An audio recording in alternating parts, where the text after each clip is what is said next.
উম্মা, আহ কি মিষ্টি ঠোঁট দুটো। কিরে শয়তান, কি সমস্যা তোর? তুই আমার ঠোঁটে কিস করলি কেন? কেন আবার?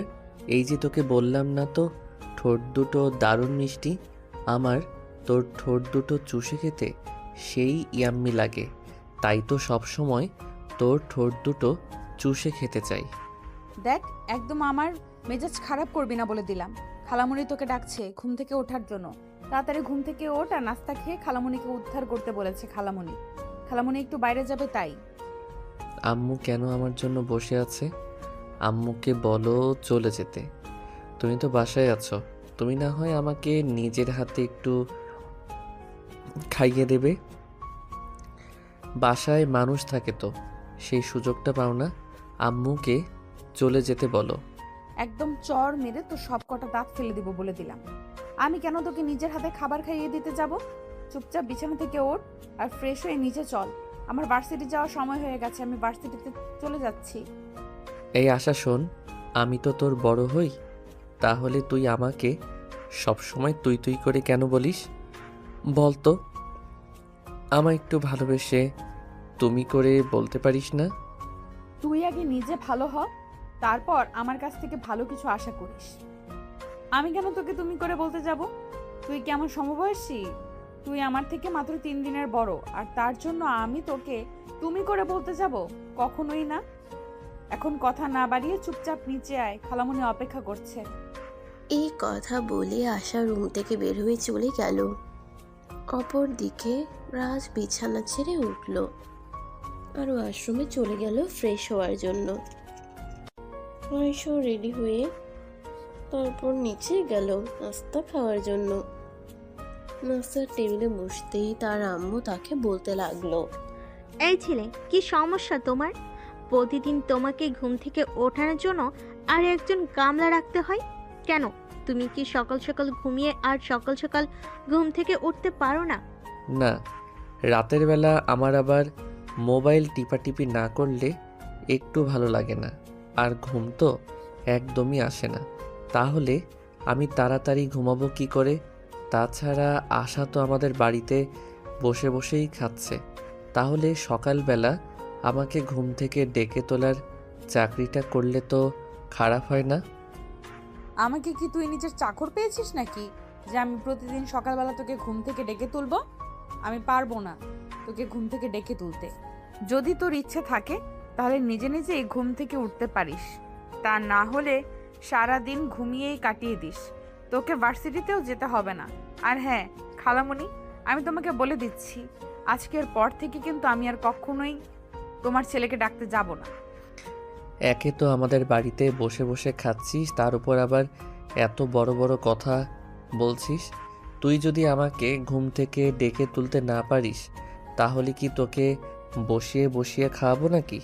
চুপ কর বেয়াদব মার্কা ছেলে, চর দিয়ে তোর সব কটা দাঁত ফেলে দিব বলে দিলাম। তুই কি নিজে ইনকাম করিস নাকি?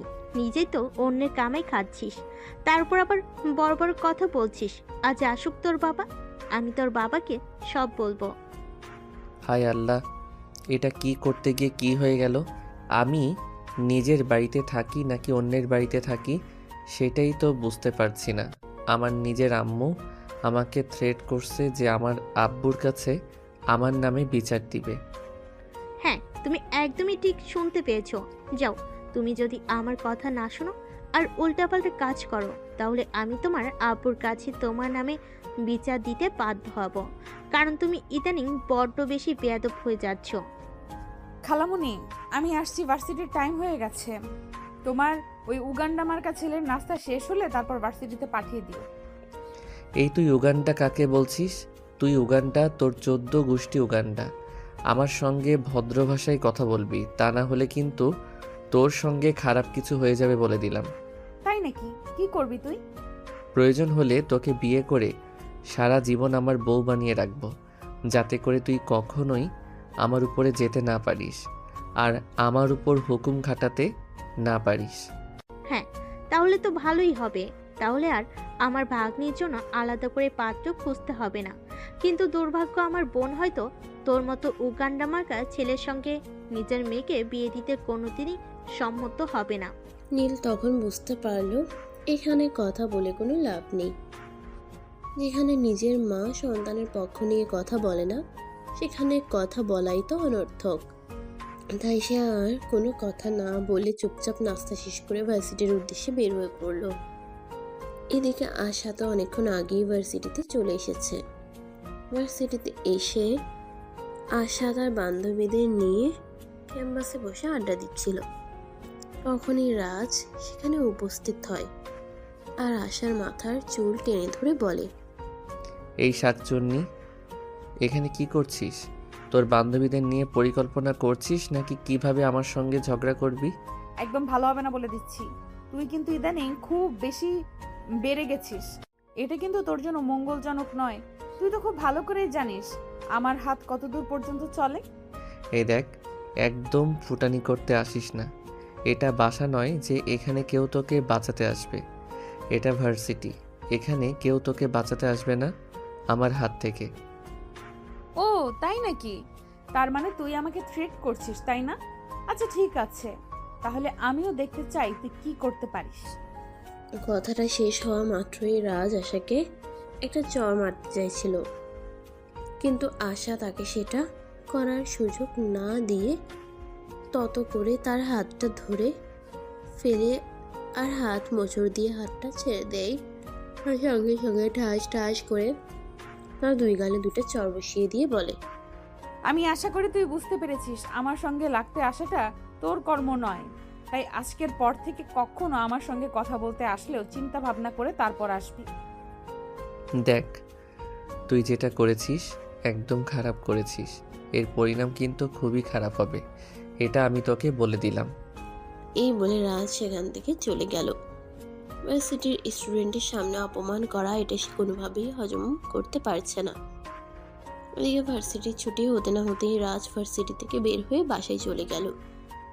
এদিকে আশা ভার্সিটির গেটের সামনে দাঁড়িয়ে তার জন্য অপেক্ষা করছিল, কারণ প্রতিদিন ভার্সিটি ছুটি হলে রাজ বাইকে করে নেহাকে বাসায় নিয়ে যায়। অপেক্ষা করেই যাচ্ছে, কিন্তু রাজের দেখা মিলছে না। তাই সে বাধ্য হয়ে বাসায় ফোন দিল। আসসালামু আলাইকুম খালামণি, তোমার ছেলে কোথায়? আমি সেই কখন থেকে ভার্সিটির গেটে বাইরে দাঁড়িয়ে অপেক্ষা করছি, কিন্তু তাকে কোথাও দেখতে পাচ্ছি না। কি বলিস তুই এটা?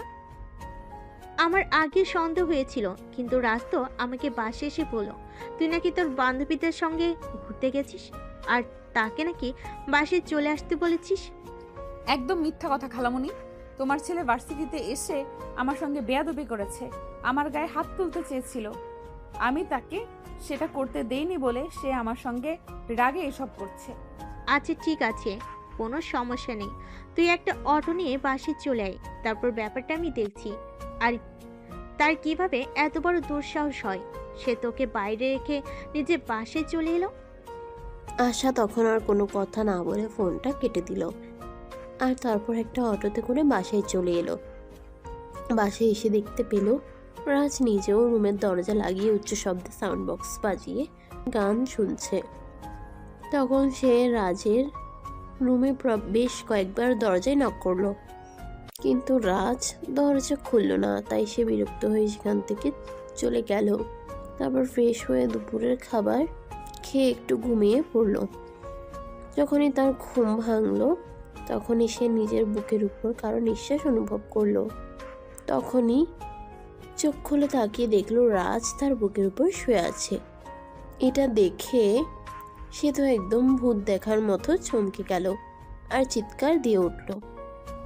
তখনই রাজ তার মুখ হাত দিয়ে চেপে ধরলো আর বলল, এই চুপ, একদম চুপ, কোনো কথা বলবে না, চুপচাপ শুয়ে থাকো। তুই এখানে এলি কি করে? আমি তো দরজা লাগিয়ে ঘুমিয়েছিলাম। আর এই অসভ্যতামির মানে কি? এক্ষুনি আমার উপর থেকে নাম বলছি। নামবো না? আমি তোর বুকের উপর শুয়ে থাকতে তো আমার বেশ ভালোই লাগছে, তাহলে আমি নামবো কেন? আমি তো তোর বুকের উপর শুয়ে শুয়ে তোর হার্টবিট শুনছিলাম। আমার কিন্তু এখন ধৈর্যের বাঁধ ভেঙে যাচ্ছে। তুই চুপচাপ আমার বুকের উপর থেকে নাম, এখান থেকে চলে যা, তা না হলে কিন্তু তোর সঙ্গে খারাপ কিছু হয়ে যাবে। এটা আমি তোকে বলে দিলাম। কি করবি তুই? সবাইকে এটা বলবি যে আমি তোর রুমে ঢুকে তোর উপর শুয়েছিলাম? এতে কি আমার মান ইজ্জত যাবে নাকি তোর? দেখ, তোর যেটা ভালো মনে হয় তুই সেটাই কর, তবে আমি আর যখন তোর রুমে এসেছি আর বারবার আসতেই থাকবো, কারণ তোর বুকের উপর শুয়ে থাকতে কিন্তু সেই লাগে। তুই এক্ষুনি আমার বুকের উপর থেকে নাম বলছি, তা না হলে কিন্তু আমি খালামণিকে সব বলে দিব। এই কথা বলে আশা রাজকে নিজের বুকের উপর থেকে ধাক্কা মেরে নিচে ফেলে দিল। আর রাজ ধাক্কার তাল সামলাতে না পেরে একদম সরে পড়ে গেল। আর তখনই ও মা গো বাবা গো বলে একটা চিৎকার দিল। চিৎকার শুনে রাজের আম্মু কিচেন থেকে দৌড়ে উপরে চলে আসলেন আর আশার রুমের দরজায় নক করতে থাকেন। কি ব্যাপার আশা, কি হয়েছে? তোর রুমে চিৎকারের আওয়াজ শুনতে পেলাম। কই খালামণি, তুমি মনে হয় ভুল কিছু শুনেছ। আমি তো আমার রুমে শুয়ে শুয়ে ঘুমাচ্ছিলাম, তাহলে এখানে চিৎকার করবে কে? হ্যাঁ, হয়তো সেটাও হতে পারে। আসলে এখন তো তোদের নিয়ে অনেক চিন্তা হয়, কারণ দুইটা ছেলে মেয়ে তো সারাদিন সতীনের মতো ঝগড়া করিস। আচ্ছা ঠিক আছে, আমি চলে যাচ্ছি, তুই একবার একটু রান্না করে আসিস। আজ রাতে বাসায় কিছু মেহমান আসবে, তাই একটু আমাকে সাহায্য করবি। আচ্ছা খালামণি, ঠিক আছে, কোনো সমস্যা নেই, তুমি যাও, আমি ফ্রেশ হয়ে এক্ষুনি আসছি। তখন রাজের আম্মু আর কোনো কথা না বলে চুপচাপ সেখান থেকে চলে গেলেন। এদিকে আশা বিছানা থেকে নেমে সোজা ওয়াশরুমে চলে গেল। তারপর ফ্রেশ হয়ে এসে দেখতে পেল রাজ এখনো তার বিছানার উপর বসে আছে। তাই সে রাজকে বলতে লাগলো, এই বেয়াদ্দব, আমার কাছে এলে তুই এখনো এখানে বসে আছিস কেন? একে তোর লাজ লজ্জা বলতে কিছুই নেই, আর এখনো এখানে বসে আছিস আমার আরো কঠোর কথা শোনার জন্য? তুই আমাকে আর কিছু নাবি, এই যে তুই আমাকে ধাক্কা দিয়ে ফ্লোরে ফেলে দিয়েছিস, এখন তো কোমরে প্রচণ্ড ব্যথা পেয়েছি, আমার হাঁটতেও কষ্ট হচ্ছে। তুই একটু আমাকে কোলে করে আমার রুমে দিয়ে আয়। ওরে বাবারে, ঢং দেখে আর বাঁচি নাই। শোন, আমাকে এত ঢং দেখাতে আসিস না, তোর এসব ঢং দেখতে আমার একদমই ভালো লাগে না। চুপচাপ এখান থেকে চলে যা, আমি যেন ফের রুমে এসে তোকে আর এখানে দেখতে না পাই। এই কথা বলে আশা বেগম বের হয়ে কিচেনে চলে গেল আর তার খালামণিকে রান্নার কাজে সহযোগিতা করতে বলল। এদিকে দেখতে দেখতে রাত 8টার মতো হয়ে গেল। রান্নার কাজ প্রায় শেষ, তাই আশা খালামণির কাছ থেকে বিদায় নিয়ে নিজের রুমে চলে আসলো পড়াশোনা করার জন্য। সে নিজের পড়া শেষ করে রাতের খাবার খেয়ে ঘুমিয়ে পড়ল। এর পরদিন সকালবেলা যখন ভার্সিটি যাবে, রেডি হয়ে ড্রয়িং রুমে বসে অপেক্ষা করছে রাজের জন্য, কিন্তু রাজ এখনো নিচে আসছে না। তাই সে রাজের আম্মুকে বলল, খালামণি, তোমার ছেলে কি এখনো ঘুম থেকে ওঠেনি নাকি? সে কখন থেকে অপেক্ষা করছে ভার্সিটিতে যাওয়ার জন্য। সে যদি এখনো ঘুম থেকে না ওঠে তাহলে তো ভার্সিটি লেট হয়ে যাবে।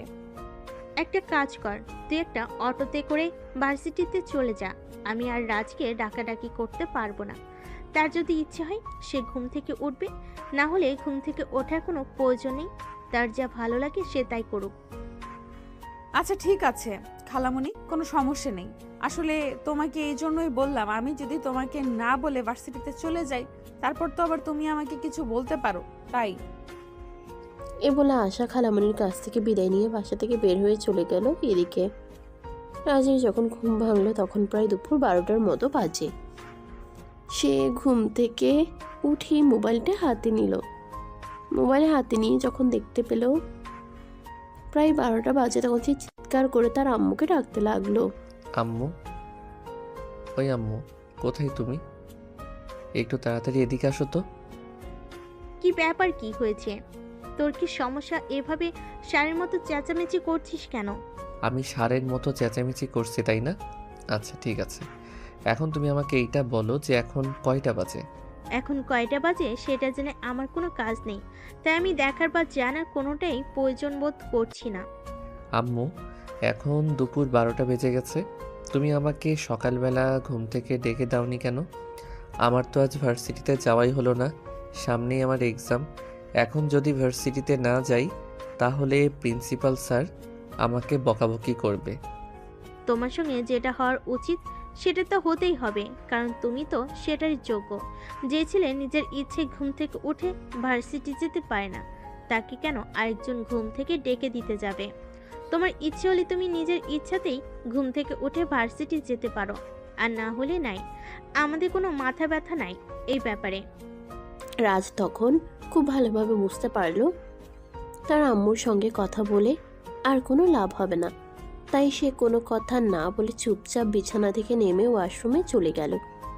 তারপর ফ্রেশ হয়ে একটা নতুন শার্ট আর একটা নতুন প্যান্ট পরে বাসা থেকে বের হয়ে চলে যাচ্ছিল। এমন সময় পেছন থেকে তার আম্মু বলে ওঠেন, তো কি ব্যাপার মহাশয়, এভাবে আপনি সেজেগুজে রেডি হয়ে কোথায় যাচ্ছেন একটু বলা যাবে কি? আমার যেখানে ইচ্ছা আমি সেখানে যাচ্ছি, কারণ এই বাড়িতে তো আমার কোনো মূল্য নেই। আমি কাউকে কোনো কথা বলে শোনাতেও পারি না। আমি কোনো কথা বলতে গেলে উল্টে আমাকে আরও কথা শুনতে হয়। তাই ভাবছি নিজেকে একান্ত একটু সময় দেই, যেখানে আমার কারো কথা শোনা লাগবে না। তাহলে একটা কাজ করতে পারিস, তুই তোর নিজের সমস্ত জিনিসপত্র নিয়ে বাসা থেকে চলে যেতে পারিস। তাহলে আর তোকে কেউ কোনো ব্যাপারে বিরক্ত করবে না, আর তোকেও বিরক্ত হতে হবে না। তোর জিনিসপত্রগুলো গুছিয়ে নিতে পারবি নাকি আমাকে সহযোগিতা করতে হবে? আল্লাহ, তুমি আমাকে উদ্ধার করো। এ কেমন ফ্যামিলিতে আমায় জন্ম দিলে? আমি তো সেটাই ভাবতে পারছি না, যেখানে আমার নিজের আম্মুও আমার কথা ভাবে না। এরপর রাজ আর কোনো কথা না বলে চুপচাপ বাসা থেকে বের হয়ে চলে গেল। বাইরে একটা ছোট্ট চায়ের দোকানে বসে আড্ডা দিচ্ছে। ঠিক তখনই ভার্সিটি ছুটি হয়ে গেল। আশা একটা অটো রিকশায় করে বাসার দিকে যাচ্ছিল। তখনই রাজ তার পথ আগলে দাঁড়ায় আর রিকশার সামনে দাঁড়িয়ে বলে, এই শাকচুন্নি ডাইনি, কি সমস্যা তোর বলতো আমাকে? রাজ, ভদ্রভাবে কথা বল। এটা বাসা নয়, এটা রাস্তা, আর আশপাশের লোকজন দেখছে। তাই আমি আশা করব তুই এমন কিছুই করবি না যেটা তোর আর আমার দুজনেরই ক্ষতি হবে। এই দেখ, এত ভদ্রতা দেখাতে আসিস না। তোকে আমার চেনা হয়ে গেছে। তুই আমার 7 জন্মের শত্রু। তাই তো তোকে আমি বিয়ে করে আমার ঘরের বউ বানিয়ে রাখতে চাই, যাতে আমার সঙ্গে শত্রুতামি করার সাহস না দেখাতে পারিস। এই স্বপ্নটা তো সারা জীবন স্বপ্নই রয়ে যাবে, কোনোদিনও তা বাস্তবে পরিণত হবে না। কারণ তোর মতো উগান্ডাদের বংশধরের সঙ্গে আমি কেন, পৃথিবীর কোনো মেয়ে বিয়ে করবে না। এই বলে আশা রিকশাওয়ালা মামাকে রিকশা চালাতে বলল।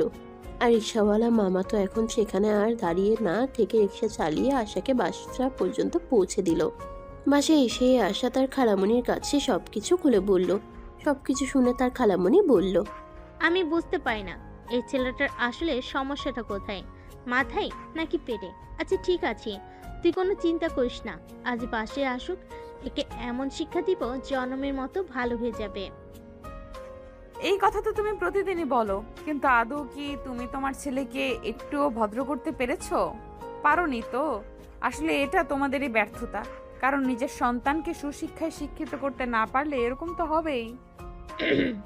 আশা, ভদ্রভাবে কথা বল, ভুলে যেও না আমি তোমাদের খালামণি হই।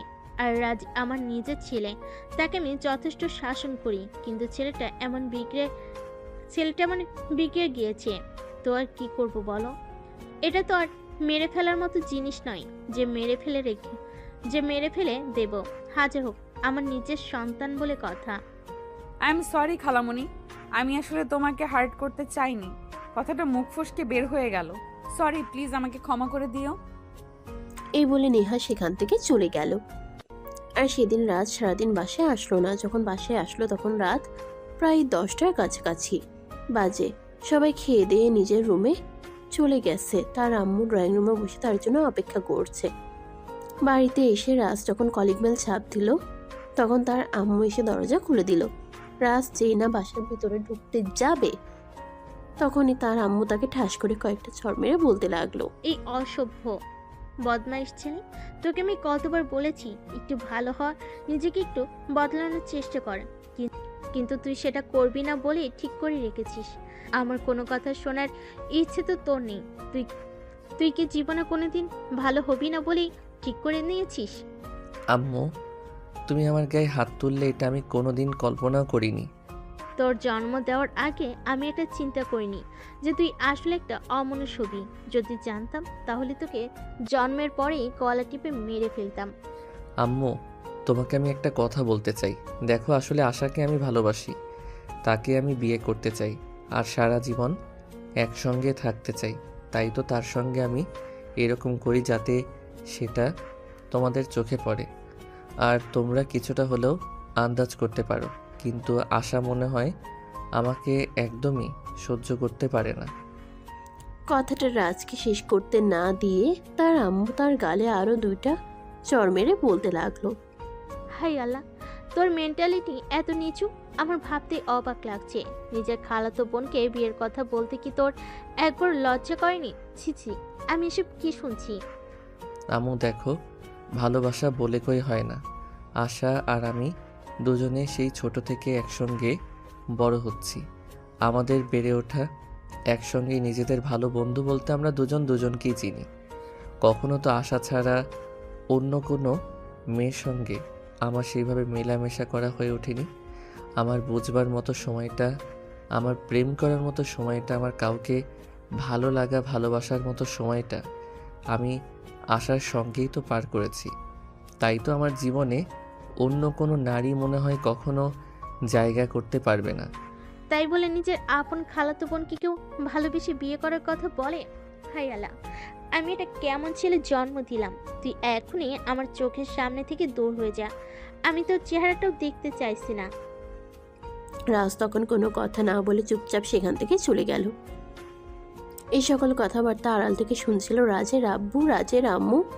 যখন রাজের সঙ্গে কথা বলা শেষ করে রুমে গেল, তখন রাজের আব্বু রুমের দরজাটা বন্ধ করে দিয়ে আস্তে করে রাজের আম্মুর পাশে গিয়ে বসলো আর তাকে বলল, রাজের মা, দেখো, আমি তোমাকে একটা কথা বলতে চাই অ্যাজ এ হাজব্যান্ড হিসেবে।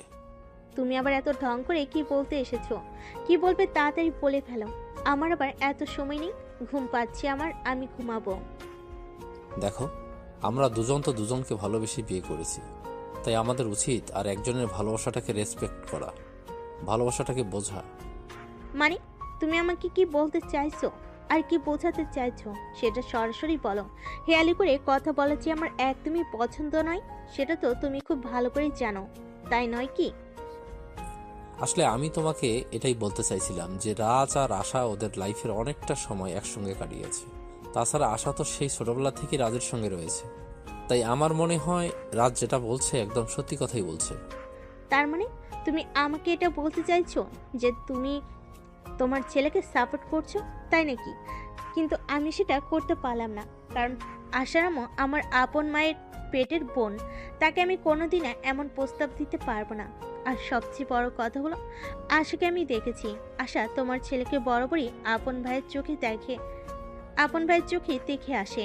কোনোদিনও রাজকে প্রেমিক কিংবা স্বামীর চোখে দেখতে পারবে কিনা সেটা আমার জানা নেই। এই কথা বলে রাজের আম্মু বিছানায় গিয়ে ঘুমিয়ে পড়লো। আর এদিকে বেশ কয়েকদিন সময় কেটে গেল। রাজ আর আশা দুজনেই অনার্স ফাইনাল ইয়ারে এবছর পরীক্ষা দিয়েছে।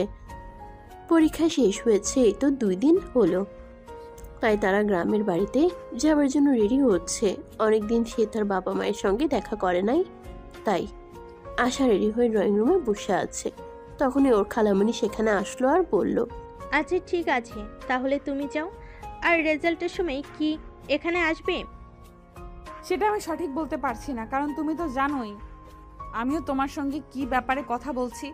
যদি এই ব্যাপারে আমি এখনো নিশ্চিত নই, কারণ আমার চাকরি করার ইচ্ছা আছে। বিয়ে করে সংসার করার মতো মেন্টালিটি এখনো আমার তৈরি হয়নি।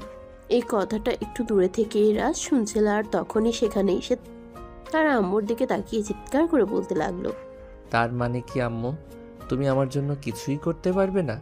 আমার সামনে আমার ভালোবাসার মানুষটা অন্য একজনের হয়ে যাবে? তার মানে কি আম্মু, তুমি আমার জন্য কিছুই করতে পারবে না? আমার চোখের সামনে আমার ভালোবাসার মানুষটা অন্য একজনের হয়ে যাবে, সেটাও আমাকে দেখতে হবে? আমি বুঝতে পারছি না এটা আমি কেমন পরিবারে জন্ম নিলাম। চুপ করো তুমি। তোমাকে আমি তখনও বলেছি আর এখনো বলছি, যেটা তুমি চাইছো বা যেটা আমাকে বলছো সেটা কোনোদিনও সম্ভব নয়।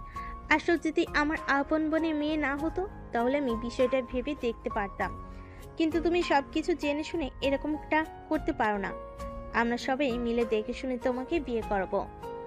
আশা যদি আমার জীবনে না আসে তাহলে অন্য কোনো মেয়ের প্রয়োজন নেই আমার জীবনে। তোমাদের যা ইচ্ছে তোমরা তাই করতে পারো, কিন্তু আমি তোমাদের পরিষ্কার জানিয়ে দিয়েছি, আশা ছাড়া অন্য কোনো মেয়েকে আমি কোনো দিনই বিয়ে করব না। খালামণি, আমি চলে যাচ্ছি। আমার মনে হয় তোমার ছেলের মাথায় সমস্যা হয়েছে। আমি চলে যাওয়ার পর তোমরা তোমার ছেলেকে একটু ডাক্তার দেখানোর চেষ্টা করবে। তাতে যদি তোমার ছেলে একটু মানসিক উন্নতি হয়, তা না হলে কিন্তু আমার মনে হয় খুব শীঘ্রই তোমার ছেলেকে নিয়ে পাবনাতে চলে যেতে হবে। আশা, তোমাকে এসব কিছু নিয়ে কোনো চিন্তা করতে হবে না। তুমি নিশ্চিন্ত মনে বাড়িতে ফিরে যাও। তোমার আম্মু সকালে ফোন দিয়েছিল।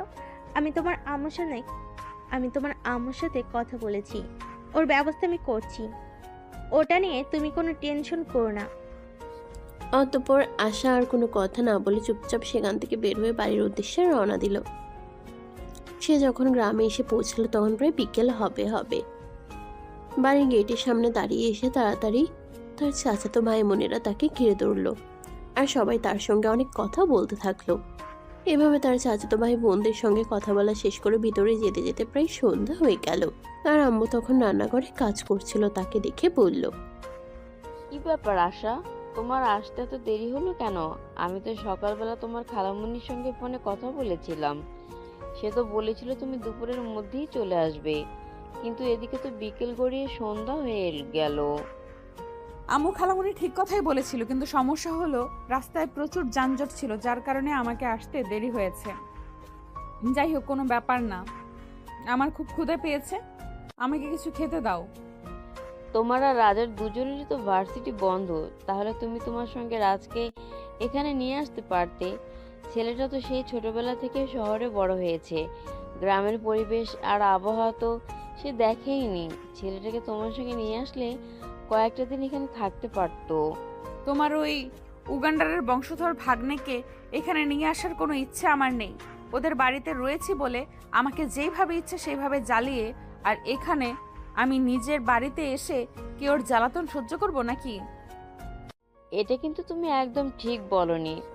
তুমি যদি তোমার খালামণির কাছে এতদিন থাকতে পারো, তাহলে তো সে কয়েকটা দিন আমার কাছে থাকার আশা করতেই পারে। যাই হোক, তুমি ভেতরে যাও, আমি কাল নয় পরশু রাজকে ফোন দিয়ে এখানে আসতে বলবো। আশা তখন তার আম্মুকে কোনো উত্তর না দিয়ে চুপচাপ সেখান থেকে চলে গেল। রুমটাতে এতদিন বহু বছর পর পর আসা হতো, কিন্তু এখন সে অনেকদিন থাকতে পারবে এখানে, যতদিন পর্যন্ত তার বিয়ের সম্বন্ধ ঠিক না হচ্ছে।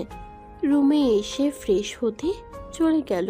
ফ্রেশ হয়ে এসে সোজা চলে গেল খাবার টেবিলে। তারপর খাবার খেয়ে ভাই বোনদের সঙ্গে নিয়ে আড্ডা দিতে থাকলো।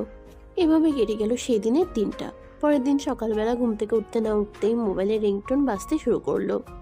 আশা মোবাইলটা হাতে নিয়ে দেখলো রাস্তাকে কল করেছে। যদিও সে ফোনটা রিসিভ করতে ইচ্ছুক ছিল না, কিন্তু পরপর রিং হয়েই যাচ্ছিল, তাই সে ফোনটা রিসিভ করলো। এই মেয়ে, কী ব্যাপার, কী সমস্যা তোর? আমি সেই তখন থেকে ফোন দিয়ে যাচ্ছি, তুই আমার ফোন তুলছিস না কেন? নাকি ওখানে যাওয়ার আগেই নতুন বয়ফ্রেন্ড জুটিয়ে নিয়েছিস, যার কারণে এখন আর আমাকে তোর প্রয়োজন মনে হচ্ছে না? দেখ, উগান্ডারের বংশধর, একদম ভদ্রভাবে কথা বল। বয়ফ্রেন্ড আমার জীবনে কোনোদিন আসেনি আর আসবেও না। তুই তো ভালো করে জানিস আমার ফ্যামিলি আমার জন্য সম্বন্ধ করেছে, আর আমি আমার ফ্যামিলির পছন্দ করা ছেলেকেই বিয়ে করব। আশা, আমি তোকে বলেছি আর আম্মুকেও বলেছি, আমি কিন্তু তোকে ভালোবাসি। আমি কিন্তু তোকে অন্য কারোর হতে কোনো দিনই দেব না। তুই আমার, আর শুধু আমারই থাকবি। শোন, তোর মতো ইতর লম্পট চরিত্রহীন একটা ছেলেকে কোনো দিন আমি বিয়ে করতে যাব না। কারণ যেই ছেলে বোনের রুমে লুকিয়ে ঢুকে খালাতো বোনকে কিস করতে পারে, সেই ছেলেকে আর যাই হোক নিজের জীবন সঙ্গী করা যায় না।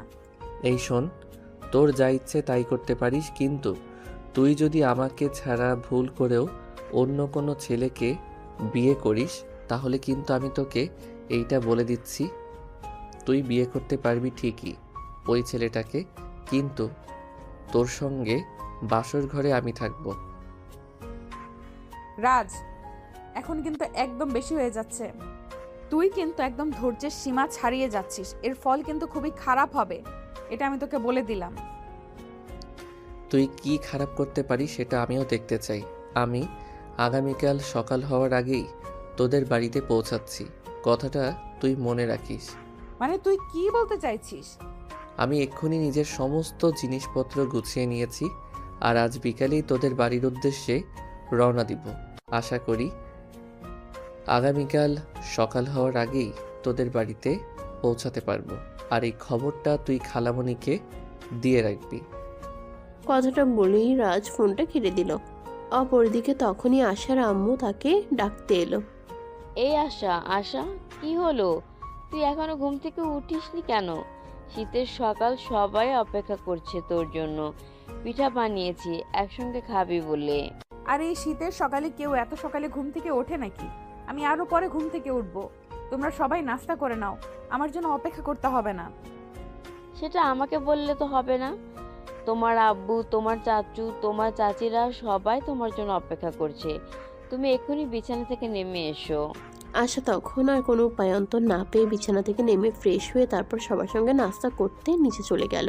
শীতের সকাল আশায় আম্মু আর চাচিরা মিলে হরেক রকমের পিঠা বানিয়েছে, সেগুলো নিয়ে অপেক্ষা করছিল বাড়ির সবাই। সে নিচে যেতেই তার আব্বু তাকে বলল, কি ব্যাপার মামনি, তোমার এখানে আসতে এত দেরি হলো কেন?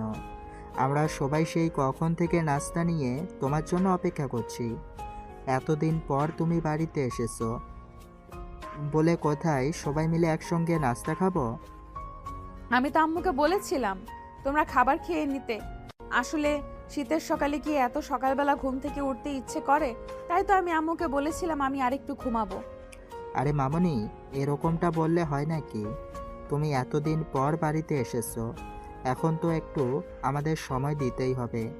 তাছাড়া তোমার বিয়ের সম্বন্ধ চলছে, কয়দিন পর যদি তোমার বিয়ে হয়ে যায় তাহলে তো আর তোমাকে পাবো না। তোমরা আমাকে এত তাড়াতাড়ি বিদায় করতে চাইছো কেন বলো তো? এই তো সবে তো পড়াশোনা শেষ করলাম, এখন একটা চাকরি বাকরি খুঁজি, তারপর না হয় বিয়ে শাদী করা যাবে। সেটা বললে তো হবে না মামনি, তুমি আমাদের পরিবারের বড় মেয়ে, তোমাকে আমরা বিয়ে দিয়ে সবাই মিলে একটু আনন্দ উল্লাস করতে চাই। তাছাড়া তোমার পরে এই বাড়িতে আরও মেয়ে রয়েছে, তোমার বিয়ে হলে তারপর তো তারা সিরিয়াল পাবে। যারা বিয়ের জন্য পাগল হয়ে রয়েছে তাদেরকে তুমি বিয়ে দিয়ে দাও, তাহলে তো ঝামেলা চুকে যায়। আমি তো বিয়ের জন্য এত উতলা হয়ে যাইনি যে আমাকে সবার আগে বিয়ে দিতে হবে। দেখো আশা, আমরা এত কথা শুনতে চাই না। তোমার পড়াশোনা করার ইচ্ছে ছিল, আমরা তোমাকে পড়াশোনা করতে দিয়েছি। এখন তোমার বিয়ের বয়স হয়েছে, তাই এখন তোমাকে বিয়ে করতেই হবে। এখন আর অন্য কোনো অজুহাত দেখালে চলবে না। আশার আম্মুর এই কথা শুনে পাশ থেকে তার ছোট চাচি মেয়ে রিমি তাকে বলতে লাগলো, হ্যাঁ আপু, বড় আম্মু একদম ঠিক কথাই বলেছে। তুমি বিয়েটা করে নিলেই আমাদের সিরিয়াল এসে পড়বে। তুমি তো জানোই আমার বয়ফ্রেন্ড আমাকে বিয়ের জন্য তাড়া দিচ্ছে। এখন ফ্যামিলির বড় মেয়েকে রেখে তো আর আমি বিয়ে করে নিতে পারি না, তাই তুমি বিয়েটা করে নিলেই আমার পথটা ক্লিয়ার হয়ে যাবে। তোর যখন এতই বিয়ের প্যারা, তাহলে তুই এখনো বসে আছিস কেন? জলদি করে বিয়েটা করে নে, প্রয়োজন হলে চল আমি তোদের নিয়ে গিয়ে কাজী অফিসে বিয়ে করিয়ে দিই। আরে আশা আপু, তুমি এটা কি বলছো? তুমি পরিবারের বড় মেয়ে, আমরা সবাই মিলে আগে তোমাকে বিয়ে দিতে চাই, তারপর রিমির বিয়ে নিয়ে চিন্তা করব। আশা তখন সব কটাকে ধমক মেরে রাস্তার টেবিল থেকে উঠে চলে গেল। এর পরদিন সকালে হতে না হতেই কলিং বেলের আওয়াজ শোনা যাচ্ছিল। আশা ঘুম থেকে উঠে নিচে গিয়ে দরজাটা খুলে দিল। দরজা খুলে এসে দেখতে পেল রাস্তার সামনে দাঁড়িয়ে আছে। কিরে, কি ব্যাপার? কি সমস্যা তোর? তুই কেন এখানে এসেছিস? আমার শ্বশুর বাড়িতে আমি এসেছি, এটা কি আমি তোর কাছে কৈফিয়ত দেব নাকি কেন এসেছি? তুই আমার চোখের সামনে থেকে সর আর আমাকে ভিতরে যেতে দে। দেখ, একদম অসভ্যতামো করবি না, তাহলে কিন্তু তোর সঙ্গে খারাপ কিছু হয়ে যাবে বলে দিলাম। তুই চুপচাপ এখান থেকে চলে যা। এটা আমার বাড়ি, তোর শ্বশুর বাড়ি কেন হতে যাবে বল হারামজাদা? আশার আম্মু রান্নাঘর থেকে তাদের দুজনের কথোপকথন শুনছিল। উনি রাজ্যের কণ্ঠ শুনে কিছুটা বুঝতে পেরেছিলেন, তাই বের হয়ে দরজার সামনে আসলেন। আরে, এটা আমি কাকে দেখছি? রাত, তুমি কখন এলে? আর আসবে আমাকে ফোন দিয়ে বলনি কেন? তোমাকে সারপ্রাইজ দেব বলে জানানো হয়নি। যাই হোক, কেমন আছো তুমি? এই তো বাবা, আল্লাহর রহমতে ভালোই আছি। তোমার কি অবস্থা? আর তোমার আম্মু কেমন আছে? তোমার আম্মুর সঙ্গে তো সেদিন আমার কথা হয়েছিল, কিন্তু তোমার আম্মু তো আমাকে এ ব্যাপারে কিছুই বললো না যে তুমি এখানে আসবে। আসলে আম্মুকেও সেভাবে বলা হয়নি। আমি হুট করে সিদ্ধান্ত নিলাম তোমাদের এখানে আসবো আর কাউকে কোনো কিছু বলা কওয়া ছাড়াই তোমাদের এখানে চলে এলাম। যাই হোক, চলে এসেছো, ভালো করেছো। এখন ভিতরে যাও, বিশ্রাম নাও। আমি সবার জন্য নাস্তা করছি, সবাই একসঙ্গে নাস্তা খাবে। আচ্ছা খালামণি, ঠিক আছে, কোনো সমস্যা নেই। আমি এক্ষুনি ফ্রেশ হয়ে চলে আসছি। কতদিন তোমার হাতে বানানো খাবার খাওয়া হয় না। বহু বছর পর তোমার হাতের খাবার খাওয়ার সুযোগ হলে তখন কি আর আমি দেরি করতে পারি? আমি এক্ষুনি আসছি। এই কথা বলে রাজ উপরে চলে গেল। আর বেশ কিছুক্ষণ পর সে ফ্রেশ হয়ে নিচে চলে আসলো। সবাই মিলে একসঙ্গে নাস্তার টেবিলে নাস্তা খেতে বসেছে। তখনই রাজ আশার পায়ে একটা খামচি মারলো। তারা দুজনেই সামনাসামনি বসেছিল, তাই আশা সেটা দেখে রাগে গজগজ করতে থাকলো, কিন্তু সবার সামনে কিছু বলতে পারলো না। তাই সে নাস্তা শেষ না করেই টেবিল থেকে উঠে নিজের রুমে চলে গেল। আশা তখন মোবাইলে ফেসবুকের নিউজ ফিডে ঘোরাঘুরি করছিল। কি ব্যাপার ডার্লিং, কি করছো তুমি? ফালতু মার্কা কথাবার্তা বন্ধ কর। আর তুই আমাকে এটা বল যে তুই এখানে কেন এসেছিস। আমি তো তোকে এখানে আসতে নিষেধ করেছিলাম, তারপরও কেন বেহায়ার মতো এখানে চলে এসেছিস? তোকে ছাড়া থাকতে পারছিলাম না, তাই তো তোর কাছে ছুটে চলে এলাম। আমার মনে হয় আমি এখানে আসাতে তুই খুশি হোসনি, তাই না? তুই এখানে আসাতে আমি যে একদম খুশি হইনি সেটা তুই খুব ভালো করেই বুঝতে পেরেছিস। তারপরও তুই কেন বেহায়ার মতো এখানে এসেছিস বলতো? কারণ আমি তোকে ভালোবাসি। তোকে আমি আমার চোখের সামনে অন্য কারো হয়ে যেতে দেব না। যেভাবেই হোক তোকে আমি আমার করেই নিব। তোর মনের এই সুপ্ত আশাটা কোনোদিনও পূরণ হবে না, এটাই আমার বিশ্বাস। কারণ আমি তো তোকে কোনোদিনও বিয়ে করব না, আর আমার ফ্যামিলিও মনে হয় না কোনোদিনও তোর এসব পাগলামির কোনো গুরুত্ব দেবে বলে। শোন ছেলে, আমি লাখে একটা, আমার মতো ছেলে কিন্তু তুই জীবনেও খুঁজে পাবি না। তাই আমাকে বিয়ে করার অপশনটা তুই এভাবে রিজেক্ট করতে পারিস না। এখনো সময় আছে, তুই চিন্তা করে দেখ।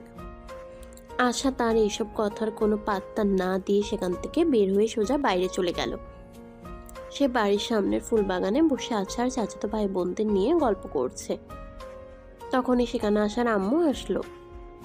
কি ব্যাপার আশা, তুমি এখানে কি করছো? রাজ এতদিন পর আমাদের বাড়িতে এসেছে, তুমি তাকে একটু সময় দাও। আমি কেন ওই উগান্ডারের বংশধরকে সময় দিতে যাব? আমার এতটাও সময় নেই যে আমি তার সঙ্গে সময় কাটাতে যাব। আমার কাজ আছে। আচ্ছা, তোমার কি হয়েছে তুমি প্লিজ বলবে আমাকে? ছেলেটা আসার পর থেকে দেখছি তুমি ছেলেটাকে একদম সহ্য করতে পারো না। সেখানে তুমি কি করছো না করছো সে ব্যাপারে তো আমি কিছুই জানি না, কিন্তু ছেলেটা এখন আমাদের বাড়িতে বেড়াতে এসেছে। তোমার উচিত ছেলেটার সঙ্গে ভালো ব্যবহার করা। পারবো না আমি তার সঙ্গে ভালো ব্যবহার করতে, কারণ আমি যতদিন তাদের বাড়িতে থেকেছি ততদিন সে আমাকে একটু রেসপেক্ট করেনি। সব সময় আমার সঙ্গে অসভ্যতামই করেছে। আমি কেন এখন তার সঙ্গে ভালো ব্যবহার করতে যাব? আশার আম্মু তখন আর কোনো কথা না বলে চুপচাপ সেখান থেকে চলে গেল। এদিকে দেখতে দেখতে বিকেল হয়ে এলো। আশা তখন ছাদে তার ফুল গাছগুলোতে পানি দিচ্ছিল। তখনই রাজ সেখানে আসলো আর আশাকে বলল, আচ্ছা চলো না একটু বাইরে থেকে ঘুরে আসি। তোমাদের এখানে এসেছি আর তুমি তোমাদের এলাকাটা ঘুরে দেখাবে না? তোর যদি এতই ঘুরে দেখার ইচ্ছে থাকে তাহলে তুই নিজে ঘুরে দেখে আসতে পারিস। আমাকে কেন বলছিস? আমি তোকে নিয়ে কোথাও যেতে পারবো না। আর ঘুরতে যাওয়া তো অনেক দূরের কথা, তুই এটা দুঃস্বপ্নও ভাবিস না। নিজের হবু জামাইকে নিয়ে ঘুরতে যেতে তোমার সমস্যা কোথায়? চলো না একটু ঘুরে আসি।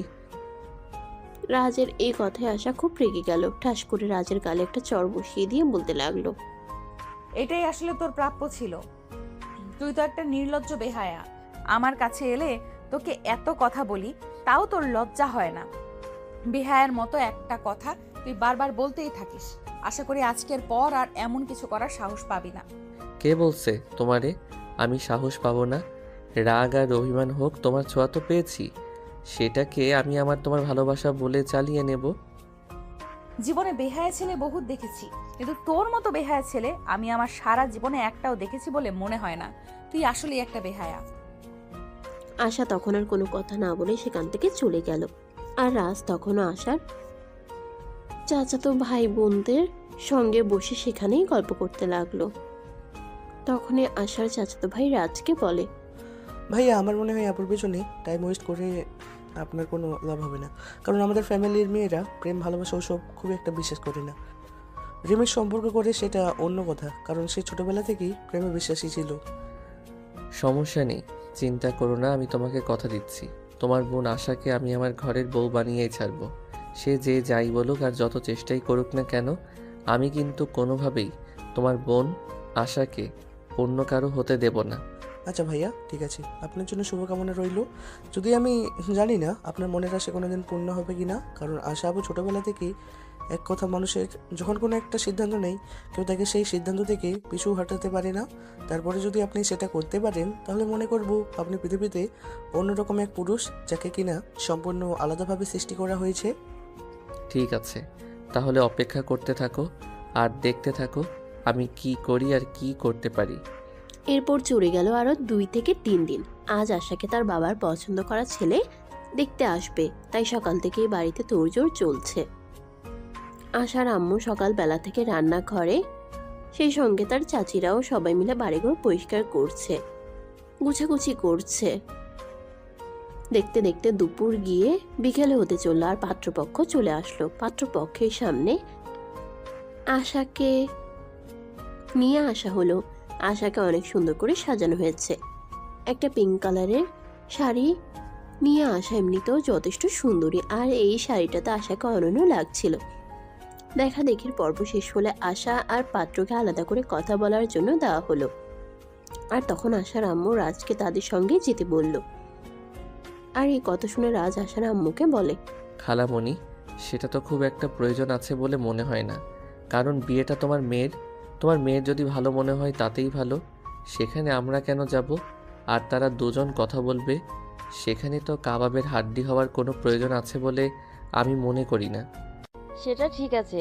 আচ্ছা ঠিক আছে, যাওয়ার কোনো প্রয়োজন নেই। হ্যাঁ আম্মু, রাজ একদম ঠিক কথাই বলেছে।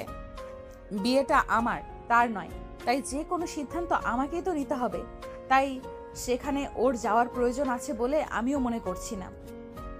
রাজ তখন আর কোনো কথা না বলে চুপচাপ সেখান থেকে চলে গেল। এদিকে আশা ওই ছেলেটাকে নিয়ে ছাদে এসেছে। পাশাপাশি দুজন দাঁড়িয়ে আছে, কিন্তু কেউই কোনো কথা বলছে না। তখনই আশা নীরবতা ভেঙে বলল, কি ব্যাপার মিস্টার, কি সমস্যা আপনার? আপনি এভাবে চুপচাপ দাঁড়িয়ে আছেন কেন? আপনার কি আমাকে কোনো কিছু জিজ্ঞেস করার নেই?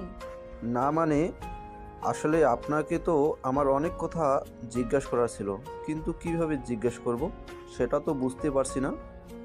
আপনার সঙ্গে তো আজকেই প্রথম পরিচয়। শুনুন, এত হেয়ালি কোনো আমার একদমই পছন্দ নয়। আপনার যদি আমাকে কিছু জিজ্ঞাসা করার থাকে তাহলে আপনি আমাকে জিজ্ঞেস করতে পারেন, আমি নির্দ্বিধায় আপনার প্রশ্নের উত্তর দিয়ে দেব। না মানে, আসলে আমি আপনার কাছ থেকে বেশি কিছু জানতে চাই না। আপনি কি রিলেশনশিপ কন্টিনিউ করছেন? মানে আপনার কি কোনো বয়ফ্রেন্ড আছে? জাস্ট এইটুকুই জানার আছে, এর বেশি কিছু জানতে চাই না আমি। কোনো দিন আমাকে দিয়ে হয়রানি আর ভবিষ্যতে কোনো দিন হবে কি না সে ব্যাপারে আমার যথেষ্ট সন্দেহ আছে। তাই আমি বলবো এই ব্যাপারে আমাকে প্রশ্ন না করাই আপনার সবচেয়ে বেশি ভালো হবে। তাছাড়া একটা কথা হয়তো আপনারা সবাই খুব ভালো করেই জানেন, মেয়েরা বিয়ের আগে প্রেম প্রেম করেই থাকে, কিন্তু বিয়ের পর সবকিছু ছেড়ে দেয় সংসার বাঁচানোর তাগিদে। হ্যাঁ, সেজন্যই আমি আপনার কাছে জানতে চাইছি, কারণ মনে একজন আর অন্যজনও সংসার করা, এটা আমি পছন্দ করি না। আপনি যদি অন্য কাউকে পছন্দ করেন তাহলে সেটা আপনি আমাকে বলতে পারেন। না, আপনি একদম নিশ্চিত থাকতে পারেন আমার লাইফে এখনো সেরকম কেউ আসেনি আর আসবেও না। যাই হোক, এবার আপনি আপনার ব্যাপারে বলেন, আপনার কি কোনো গার্লফ্রেন্ড আছে? আশার কথা শুনে রাজীব আশাকে কিছু বলতে চাইছিল, কিন্তু রাজীবকে সে কথা বলার সুযোগ না দিয়ে রাজ সেখানে এসে উপস্থিত হলো। আর রাজীবকে উদ্দেশ্য করে বলতে লাগলো, এই যে ভাই শোনো, তোমাকে তোমার ভালোর জন্যই বলছি, এই মেয়ের পিছু নিও না, কারণ এই মেয়ে আমার সঙ্গে রিলেশনে আছে। এই তো কদিন হলো একটু সমস্যা হয়েছে, তাই এরকম করছে। এক্সকিউজ মি, আপনাকে তো আমি চিনলাম না। আরে ভাই, তুই আমার গার্লফ্রেন্ডকে পটিয়ে বিয়ে করতে চাইছিস, আর এখন কি না তুই আমাকে বলছিস তুই আমাকে চিনতে পারছিস না? তাহলে তুই কেমন ছেলে সেটা তুই তোর নিজের কাছেই প্রশ্ন কর। আরে ভাই, আপনি এত হ্যালিফোনা না করে আমাকে এটা বলুন যে কে আপনি, আর আমার হবু স্ত্রীর সঙ্গে আপনার কি সম্পর্ক? আরে ভাই, ও আমার গার্লফ্রেন্ড। সেই ক্লাস 9 থেকে ওর সঙ্গে সম্পর্ক, আর এই বছরই আমরা অনার্স কমপ্লিট করতে চলেছি। আর এখন কিনা তুই বলছিস আমি কে? ভাই শোন, বিয়ে যদি তুই করিস তাহলে ও কিন্তু তোর বউকে পালিয়ে নিয়ে গিয়ে বাসরটা আমিই সারবো। রাজের কাছ থেকে এমন কথা শুনে রাজীব কি করবে সেটা ভেবেই পাচ্ছিল না, তাই সে আশাকে প্রশ্ন করে। কি ব্যাপার ম্যাডাম, আপনার ব্যাপারে উনি এসব কি বলছেন? আপনি কি দয়া করে আমাকে খুলে বলবেন কিছু? এ ব্যাপারে আমি আপনার মুখ থেকে শুনতে চাই। আরে আপনি এর কথা একদম বিশ্বাস করবেন না, এর মাথায় সমস্যা আছে, সব সময় এরকম উল্টাপাল্টা বকে। আরে ডার্লিং, তুমি এরকম কেন করছো? তোমার সঙ্গে তো আমার সেদিন একটু ঝামেলা হলো, আর তার জন্য তুমি আমাকে ফেলে অন্য কাউকে বিয়ে করে নেবে, এমনটা হতে পারে নাকি? তুমি ওকে বলে দাও যে তুমি আমাকে ভালোবাসো।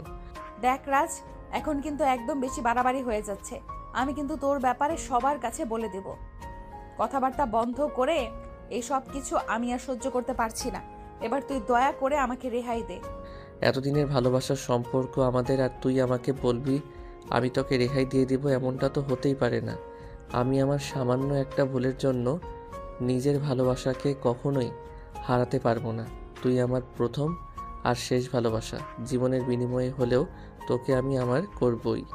দেখুন মিস আশা, নিজের বয়ফ্রেন্ডকে বাড়িতে ডেকে এনে আমাদের এভাবে অপমান করা খুব বেশি দরকার ছিল না। আরে ভাই, আপনি ভুল ভাবছেন। এ আমার বয়ফ্রেন্ড নয়, এ আমার খালাতো ভাই। এর সঙ্গে আমার কোনো প্রেমের সম্পর্ক নেই। আপনার যদি আমার কথা বিশ্বাস না হয় তাহলে আপনি আমার ফ্যামিলির মানুষদের কাছে জিজ্ঞাসা করতে পারেন, তারা আপনাকে একই কথা বলবে। আপনি আমাকে পাগল মনে করছেন নাকি? আমি তো সেটাই বুঝতে পারছি না। আমি কেন আপনার এই বিষয়ে আপনার ফ্যামিলির সঙ্গে আলোচনা করতে যাব? আমি নিজের চোখে যেটা দেখছি সেটা কি যথেষ্ট নয়? যাই হোক, আমি আপনাকে বিয়ে করছি না, এটা আমার ফাইনাল সিদ্ধান্ত। কারণ যে মেয়ে আমার সামনে তার বয়ফ্রেন্ডকেও অস্বীকার করতে পারে, দুদিন পরে সে আমাকে রেখে তার বয়ফ্রেন্ডের সঙ্গে পালাবে, এটা কোনো অনিশ্চয়তা নেই। হায় আল্লাহ, এসব আপনি কি বলছেন? দেখুন মিস্টার, আপনাকে এতক্ষণ ধরে আমি ভদ্রভাবে কথা বলছি, কিন্তু তার মানে এই নয় যে আপনি আমাকে যা বলবেন তাই আমি মুখ বুজে সহ্য করব।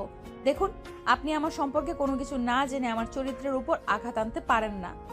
আপনার চরিত্রের উপর আঘাত হানার কোনো ইচ্ছে আমার ছিল না, কিন্তু আমি নিজের চোখে যেগুলো দেখতে পেলাম সেগুলোর পর আর বিশ্বাস না করে থাকতে পারলাম না। যাই হোক, আপনার সঙ্গে আর কোনো কথা নেই, আপনার ফ্যামিলির সঙ্গেই কথা হবে। এই কথা শুনে রাজীব নিচে চলে আসলো, আর পিছু পিছু আশা আর রাজও নিচে আসলো। তাদেরকে নিচে আসতে দেখে আশার আব্বু রাজীবকে জিজ্ঞাসা করলো, তো কি ব্যাপার, তোমরা কি সিদ্ধান্ত নিলে? সিদ্ধান্তের কথা পরে বলুন, আগে আপনি আমাদের এটা বলুন যে আপনি সব কিছু জেনে শুনে কেন আমাকে ডেকে এনে অপমান করেছেন? আপনি তো জানতেন আপনার মেয়ের অন্য একটা ছেলের সঙ্গে সম্পর্ক রয়েছে, তারপরও কেন আপনি আমাদের এখানে ডেকে নিয়ে আসলেন? এসব তুমি কি বলছো? অন্য একটা ছেলের সঙ্গে সম্পর্ক আছে মানে? আমার মেয়ে তো কোনোদিন আমাকে এ ব্যাপারে কিছুই বলেনি যে সে অন্য ছেলের সঙ্গে রিলেশনে আছে। হ্যাঁ, আপনার মেয়ে আমাকেও বলেনি। আমি যখন জিজ্ঞেস করলাম বয়ফ্রেন্ডের ব্যাপারে, তখন আপনার মেয়ে আমাকে মুখের উপর না বলে দিয়েছে। কিন্তু ওই ছেলেটা যদি তখন সামনে এসে সত্য কথা না বলতো তাহলে তো আমি জানতেই পারতাম না যে আপনার মেয়ের বয়ফ্রেন্ড আছে। ওই ছেলেটা মানে তুমি কোন ছেলেটার কথা বলতে চাইছো? আমি তো কিছুই বুঝতে পারছি না। তুমি একটু দয়া করে বিষয়টা আমাকে খুলে বলবে? রাজীব তখন সামনেই দাঁড়িয়ে থাকায় রাজকে হাত ধরে টেনে সবার সামনে দাঁড় করিয়ে বলে, এই যে এই ছেলেটাই আপনার মেয়ের বয়ফ্রেন্ড। আপনার মেয়েকে যখন আমি জিজ্ঞেস করেছিলাম তখন সে আমাকে কিছুই বলেনি, আর ঠিক ওই মুহূর্তে এই ছেলেটা এসে সব কিছু আমাকে বলে দিয়েছে। ভাগ্যিস ছেলেটা সমস্ত সত্য কথা আমাকে বলে দিয়েছে, তা না হলে তো খুব খারাপ কিছু একটা হয়ে যেতে পারতো। আরে ভাই, আপনি কেন বুঝতে পারছেন না? আমি সেই তখন থেকে বলছি সেরকম কিছুই নয়। এই ছেলেটা আমার খালাতো ভাই, তার সঙ্গে আমার সেরকম কোনো সম্পর্ক নেই। সে আপনাদেরকে শুধু শুধু বোকা বানাচ্ছে এবং আপনাদের সঙ্গে ফাজলামো করছে। আরে বাবা, আমি ফাজলামো কেন করতে যাব? আমি যেটা সত্য সেটাই বলছি। আপনারা সবাই শান্ত হয়ে বসেন না আর আমার কথা শুনুন। আশা আর আমি সেই ছোটবেলা থেকে একসঙ্গে বড় হয়েছি, আর ভালোবাসা ভালো লাগার মতো বয়সটাতে দুজন দুজনকেই কাছে পেয়েছি। তাই আমাদের মধ্যে ভালোবাসাটা নিজেদের অজান্তেই তৈরি হয়ে গেছে। আশা করি আপনারা সবাই এই বিষয়টা খুব ভালো করে বুঝতে পেরেছেন। আমাকে আর আপনাদেরকে কিছুই খুলে বলতে হবে না। হ্যাঁ ভাই, আমরা সবাই বিষয়টা খুব ভালোভাবেই বুঝতে পেরেছি, আর আপনাকে আমাদের এই বিষয়টা বুঝিয়ে দেওয়ার জন্য অসংখ্য ধন্যবাদ। আপনি যদি সময় মতো এসে আমাকে এই কথাটা না বলতেন তাহলে তো আমার ফ্যামিলি পুরো প্রস্তুতি নিয়ে এসেছিল এঙ্গেজমেন্ট করিয়ে রাখার। যাই হোক, যা হয়েছে ভালোই হয়েছে। আল্লাহ পাক রাব্বুল আলামিন যা করেন বান্দার মঙ্গলের জন্যই করেন। এরপর আর কোনো কথা না বলে রাজীব তার ফ্যামিলির মানুষজনদের নিয়ে আশাদের বাড়ি থেকে বের হয়ে চলে গেল। এদিকে মানুষজন চলে যাওয়াতে আশার ড্রয়িং রুমে বসে বসে কান্না করছে। বাড়ির সবাই সেখানে বসে আছে, কেউ কোনো কথা বলছে না, চুপচাপ নীরবতা চলছে। তখনই সেখান থেকে উঠে এসে আশার আম্মু রাজের হাত ধরে বলল, রাজ বাবা, তুই কেন করলি আমাদের সঙ্গে এরকমটা? তুই তো খুব ভালো করেই জানিস আমরা আশাকে বিয়ে দেওয়ার জন্য কতটা তৎপর হয়ে আছি। তোর কি এরকমটা করা খুব বেশি দরকার ছিল? I am so sorry aunty, তোমাদের সবাইকে এইভাবে অপমানিত হওয়ার জন্য। কিন্তু কি করব বলো, আশাকে আমি সত্যিই ভালোবাসি, আর সেই ছোটবেলা থেকে। কিন্তু এই কথাটা আমি আশাকে কোনোভাবেই বোঝাতে পারি না। সে সবসময় আমাকে ইগনোর করে চলে, কখনো সে আমার ভালোবাসা স্বীকারই করে না। কিন্তু তোমরা সবাই বিশ্বাস করো, আশাকে আমি খুব ভালোবাসি। তাকে ছাড়া আমি আমার লাইফের একটা সেকেন্ডও কল্পনা করতে পারি না। তাই তো সে চলে আসার পর আমিও পাগলের মতো ছুটে এখানে চলে এসেছি। আর এখন সে আমাকে ছেড়ে অন্য কারো হয়ে যাবে, এটা আমি কোনোভাবেই মেনে নিতে পারছি না। তুমি আশা কি ভালোবাসা সেটা তুমি আমাদের জানাতে পারতে, তোমার ফ্যামিলিকে জানাতে পারতে। আমরা সবাই মিলে বসে আলোচনা করে কিছু একটা সিদ্ধান্ত নিতাম। কিন্তু এরকম করাটা কি তোমার একটুও উচিত হয়েছে? সেটা তুমি তোমার নিজের বিবেকের কাছে প্রশ্ন করে দেখো। আই এম সরি আঙ্কেল, আমি বুঝতে পারিনি এরকমটা হবে। কিন্তু বিশ্বাস করেন, আশাকে আমি খুব ভালোবাসি। আর এই কথাটা আমি আমার মাকে অনেকবার বলেছি, কিন্তু আমার মা আমার কোনো কথাই শুনল না, যা উল্টে আমাকে বকাবকি আর মারপিট করেছে। আমার মা আমাকে এমনও বলেছে যদি আমি আশাকে ভুলে না যাই তাহলে সে আমাকে সন্তান হিসেবে স্বীকার করতে ভুলে যাবে। কিন্তু ভালোবাসার কাছে সব কিছুই হার মানে, সেটা তো আপনারা সবাই জানেন।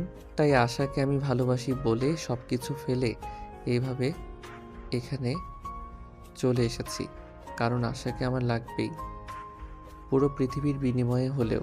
এই কুত্তার বাচ্চা, তোকে কি আমি কোনোদিনও বলেছি যে আমি তোকে ভালোবাসি? তুই কেন এইভাবে বেহায়ের মতো আমার পেছনে পড়ে আছিস? কেন আমার ফ্যামিলিকে এইভাবে অপমান করেছিস? আশা, তুমি তোমার মুখটা বন্ধ করো, এখানে আমরা কথা বলছি। তোমাকে কথা বলতে বলা হয়নি। আমরা যখন সবাই তোমার বিয়ের সম্বন্ধ নিয়ে ব্যস্ত ছিলাম তখন তোমার এই কথাটা আমাদেরকে জানানো উচিত ছিল যে রাজ তোমাকে পাগলের মতো ভালোবাসে। তাহলে আমরা এইসব কিছু করতাম না। বিকজ রাজ যথেষ্ট ভালো একটা ছেলে, আর সে তোমাকে অনেক ভালো রাখবে, এটা আমি বিশ্বাস করি। আব্বু, ও ভালোবাসে, তাতে কি করার আছে? কি যায় আসে? আমি তো ওকে ভালোবাসি না, তাহলে আমি কেন ওর কথা মেনে নেব আর ওকে বিয়ে করব? কখনোই না। আমি ওরে কোনো দিনই বিয়ে করতে পারবো না। তোমরা ওরে এখান থেকে বিদায় করে দাও। আশা, তুই আমাকে যত অপমান আর অপদস্থই করিস না কেন, আমি যখন একবার এখানে এসেছি তখন আমি তোকে ছাড়া এখান থেকে কোনোভাবেই যাব না। আমার নিজের জীবনের বিনিময়ে হলেও তোকে এখান থেকে নিয়ে তারপর যাব। দেখ রাজ, আমার কিন্তু এখন খুবই মেজাজ খারাপ হচ্ছে। তুই আমার চোখের সামনে থেকে দূর হ। তোর চেহারাটাও দেখতে চাইছি না। তোর জন্য আজ আমার পুরো ফ্যামিলিকে আমার চোখের সামনে অপদস্থ হতে হয়েছে। তুই বুঝতে পারছিস না তুই কি করছিস? এই কথা বলার পর রাজ যখন সেখান থেকে যাচ্ছিল না তখন আশা সেখান থেকে চলে গেল। আসলে এরকম একটা ঘটনা ঘটবে এটা ফ্যামিলির কেউ কল্পনাই করেনি। যদি তারা এটা জানতো তাহলে হয়তো আজ এরকম পরিস্থিতির মুখোমুখি হতে হতো না। আশা নিজের রুমে এসে রুমের দরজা বন্ধ করে কান্না করছে। এদিকে আশার আব্বু রাজকে বলল, রাজ, তোমাদের এই সম্পর্ক আমাদের দুই ফ্যামিলির অন্য কেউ মেনে না নিলেও আমি মেনে নিয়েছি। তুমি আশার রুমে যাও আর ওর সঙ্গে কথা বলো, নিজেদের মধ্যে ঝামেলাটা মিটিয়ে নেওয়ার চেষ্টা করো। Okay uncle, thank you so much. অন্য কেউ না বুঝলে আপনি বুঝতে পেরেছেন, এটাই আমার জন্য যথেষ্ট। এবার রাজ সেখান থেকে সোজা আশার রুমের সামনে চলে গেল। অনেকবার রুমের দরজায় নক করলো, কিন্তু আশা কোনোভাবেই দরজা খুলে না, কারণ সে খুব ভালো করেই জানতো এই মুহূর্তে রাজ ছাড়া তার রুমে আর কেউ আসবে না। তাই সে দরজা বন্ধ করেই ব্যালকনিতে গিয়ে বসে রইল। তখনই হঠাৎ সে দেখতে পেল রাজ ওয়াশরুমের পাইপ দিয়ে উপরে উঠে আসছে। এটা দেখে আশা অনেকটাই ক্ষেপে গেল আর রাজকে বলল, কি ব্যাপার, কি সমস্যা তোর? তুই এইভাবে আমার পেছনে পড়েছিস কেন? তোকে না বললাম তুই আমাদের বাড়ি থেকে চলে যা, আমি তোর চেহারাটাও দেখতে চাই না, কিন্তু তারপরও তুই ওয়াশরুমের পাইপ বেয়ে কেন উপরে উঠছিস? আরে বাবা, আগে আমাকে উপরে উঠতে দে, তারপর আমি তোর সব প্রশ্নের উত্তর দিচ্ছি। এখানে দাঁড়িয়ে কথা বলতে গেলে যদি এখান থেকে হাত ফসকে পড়ে যাই তাহলে তো আমার কোমর ভেঙে যাবে, তখন আবার হসপিটালে তোকেই দৌড়াদৌড়ি করতে হবে। আচ্ছা ঠিক আছে, এবার বল কি সমস্যা তোর? তুই কেন আমার কাছে এসেছিস? আমি তো রুমের দরজা বন্ধ করে এখানে এসে বসে আছি যাতে তুই আমাকে কোনো বিরক্ত করতে না পারিস। তুই আগে আমাকে এটা বল, তুই রুমের দরজা কেন বন্ধ করেছিস? তুই জানিস না আমি তোকে ভালোবাসি, তোকে ছাড়া আমি এক মুহূর্ত থাকতে পারবো না। আর সেখানে তুই যদি আমাকে ছেড়ে অন্য কাউকে বিয়ে করে নিস তাহলে আমি কি করে বাঁচবো তুই আমাকে বল। শোন রাজ, তোকে আমি আগেও বলেছি আর এখনো বলছি, ভালোবাসা কখনোই একতরফা হয় না। ভালোবাসতে গেলে দুজনকে সমানভাবে বাসতে হয়, তা না হলে সেই ভালোবাসার কোনো ভ্যালু থাকে না। তুই আমাকে ভালোবাস, তোকে ভালোবাসতে কে নিষেধ করেছে? শোন, বিয়ে করার জন্য আর 5টা ছেলের মধ্যে যা রয়েছে আমার মধ্যেও তাই রয়েছে। আমি তোকে সুখে রাখতে পারবো, তুই আমার উপর এইটুকু ভরসা রাখতে পারিস? শোন, পৃথিবীতে আমি কেন, কোনো মেয়েই তোর মতো বেকার ভণ্ড আর বদমাইশ মার্কা একটা ছেলেকে বিয়ে করবে না। আরে তুই আমাকে বেকার কেন বলছিস? এই তো সবে পড়াশোনা শেষ করলাম, এখন আমি আমার বাবার ব্যবসা দেখাশোনা করব। তাছাড়া তুই খুব ভালো করেই জানিস আমার বাবার পরে বাবার সমস্ত সম্পত্তির একমাত্র উত্তরাধিকারী হলাম আমি, তাহলে আমি বেকার হলাম কি করে? তুই আমার কাছে কি চাস এক্স্যাক্টলি সেটা আমাকে বলবি? আমি তোর এইসব নির্যাতনা সহ্য করতে পারছি না, দয়া করে তুই আমাকে মুক্তি দে, আমি তোর থেকে মুক্তি চাই। তুই আমাকে বিয়ে করে নে, তাহলে আমি তোকে সারা জীবনের জন্য মুক্তি দিয়ে দিব, তোকে আর কখনোই বিরক্ত করব না, আই প্রমিস। আমারে পাগলে পাইছে না, বুকে ধরছে যে আমি তোকে বিয়ে করতে যাব আর তুই সারা জীবন আমাকে জ্বালাতন করবি? কখনোই না, আমি তোকে কোনোদিনই বিয়ে করব না, মরে গেলেও না। দেখ আশা, আঙ্কেল কিন্তু তোকে আর আমাকে বিয়ে দিতে রাজি হয়েছেন, তাহলে তুই কেন রাজি হচ্ছিস না সেটা বল আমাকে। শোন, পৃথিবীর কোনো ইতিহাসে এটা লেখা নেই যে তোকে আমার বিয়ে করতে হবে, তাই তোকে বিয়ে করার কোনো বাধ্যবাধকতা নেই। এই বলে আশা সেখান থেকে চলে গেল। একদম বাড়ি থেকে বের হয়ে পুকুর ঘাটে গিয়ে তখনই আশার আব্বু সেখানে আসলো আর তার পাশে বসে বসতে লাগলো। মামনি, আমি তোমার সঙ্গে কিছু কথা বলতে চাই। তুমি রাজের ব্যাপারে ছাড়া অন্য যে কোনো ব্যাপারে আমার সঙ্গে কথা বলতে পারো, আমি সব ব্যাপারে তোমার সঙ্গে কথা বলতে প্রস্তুত, কিন্তু রাজের ব্যাপারে আমি কোনো কথা বলতে চাই না। আমি তোমার সঙ্গে রাজের ব্যাপারে কথা বলতে চাই, আর আমার সমস্ত কথা তোমাকে শুনতেই হবে, কারণ রাজ যথেষ্ট ভালো একটা ছেলে। তুমি ছোটবেলা থেকে তার সঙ্গে বড় হয়েছো। সে তোমাকে যতটা বুঝবে, অপরিচিত একটা ছেলে তোমাকে কখনোই এতটা বুঝবে না। তাছাড়া রাজের ব্যাপারে আমি যথেষ্ট কনফিডেন্স নিয়ে বলতে পারি, সে তোমায় ভালোবাসে আর ভালো রাখবে। আব্বু, পৃথিবীতে ছেলের অভাব পড়েনি যে আমার সারা পৃথিবীর ছেলেদের রেখে রাজকেই বিয়ে করতে হবে। আমি রাজকে বিয়ে করব না। বিয়ে করা, সংসার করা বা ভালোবাসার জন্য যে একটা ফিলিংস প্রয়োজন, সেটা আজ পর্যন্ত রাজের জন্য কোনোদিনই আমার আসেনি, আর ভবিষ্যতেও আসবে বলে আমার মনে পড়ে না। কিন্তু আমার মনে হয় সেটা তোমার ধারণার ভুল, কারণ আমি তোমাদের বয়সটা পার করে এসেছি। তাই বলছি, কারণ তোমরা দুজনেই ভালো লাগার মতো সময়টা একসঙ্গে কাটিয়েছ। তাই কোথাও না কোথাও তোমাদের একটু হলেও দুর্বলতা আছে। তাই আমি সব কিছু চিন্তা ভাবনা করে সিদ্ধান্ত নিয়েছি, তোমাকে রাজের সঙ্গেই বিয়ে দেব। আব্বু, তোমাদের সবার মাথা খারাপ হয়ে গেছে। আমি রাজকে কোনোদিনই বিয়ে করব না। সে তোমরা আমাকে যাই বলো আর যাই করো, প্রয়োজন হলে আমি তোমাদের সবাইকে ছেড়ে অনেক দূরে চলে যাব, যেখানে তোমরা আমার ছায়াটা পর্যন্ত খুঁজে পাবে না। অতঃপর আশা তার আব্বুকে আর কোনো কথা বলার সুযোগ না দিয়ে সেখান থেকে চলে গেল। এদিকে আশার আব্বু বাড়ির ভিতরে এসে রাজের আম্মুকে ফোন করলো। আসসালামু আলাইকুম দুলা ভাই, কেমন আছেন? হঠাৎ এতদিন পর কি মনে করে? আপনি তো ব্যস্ত থাকেন, সচরাচর আমাদের কাউকেই ফোন করেন না। ওয়ালাইকুম আসসালাম। এই তো আলহামদুলিল্লাহ, আল্লাহর অশেষ রহমতে ভালোই আছি। তোমাদের সঙ্গে একটু জরুরি দরকার ছিল। তুমি কি রাজের আব্বুকে নিয়ে একবার আমাদের বাড়িতে আসতে পারবে? আসলে আমি এক সপ্তাহে ছুটিতে এসেছি, তাই তোমাদের সঙ্গে একবার দেখা করতে মন চাইল। তাছাড়া তোমাদের সঙ্গে একটু জরুরি বিষয়ে কথা বলতে চাই। কি ব্যাপার দুলা ভাই, কিছু হয়েছে নাকি? খুব বেশি জরুরি হলে আপনি ফোনে বলতে পারেন, আমি শুনেছি। বিষয়টা খুবই জরুরি, কিন্তু ফোনে বলা যাবে না। তুমি রাজের আব্বুকে নিয়ে আগামীকালকেই পারলে আমাদের এখানে চলে এসো, তারপর সামনাসামনি বসে কথা বলতে চাই। আমি শুনছি। আচ্ছা দুলা ভাই, ঠিক আছে, কোনো সমস্যা নেই। রাজা আপু বাড়িতে আসুক, আমি ওনার সঙ্গে কথা বলে আপনাকে রাতে জানাচ্ছি। এই কথা বলে রাজের আম্মু ফোনটা কেটে দিল।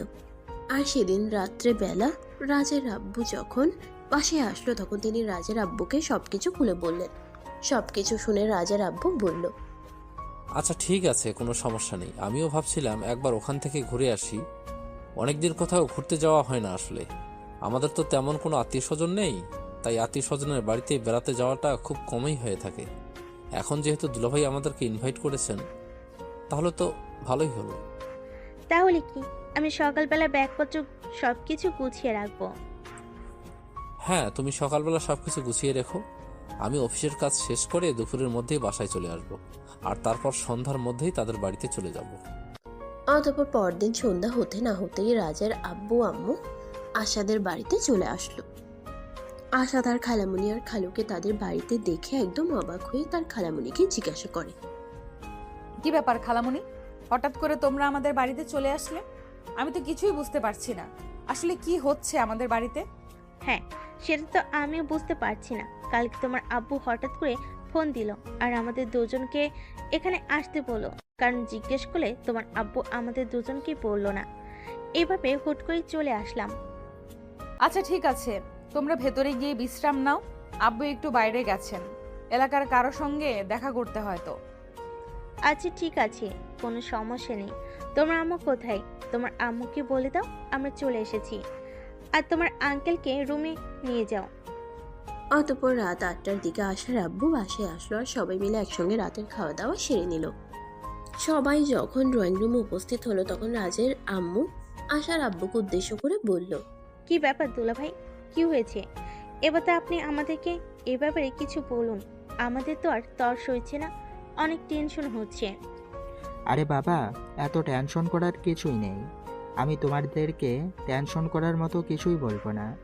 আসলে আমি তোমাদের সঙ্গে একটা গুরুত্বপূর্ণ বিষয় আলোচনা করতে চাই, আমার মেয়ে আর তোমাদের ছেলের বিষয়ে। ও, তাহলে এবার আমার ছেলে আপনাদের এখানে এসেও কোনো অঘটন করতে গেছে, তাই না?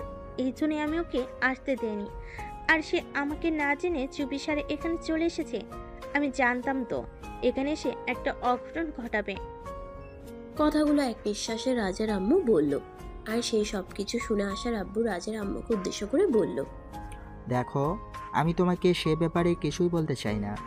আমি আশার আর রাজের বিয়ের ব্যাপারে কথা বলতে চাই। আমি সিদ্ধান্ত নিয়েছি আশাকে রাজের সঙ্গেই বিয়ে দেব। আপনি সত্যি বলেছেন দুলাভাই।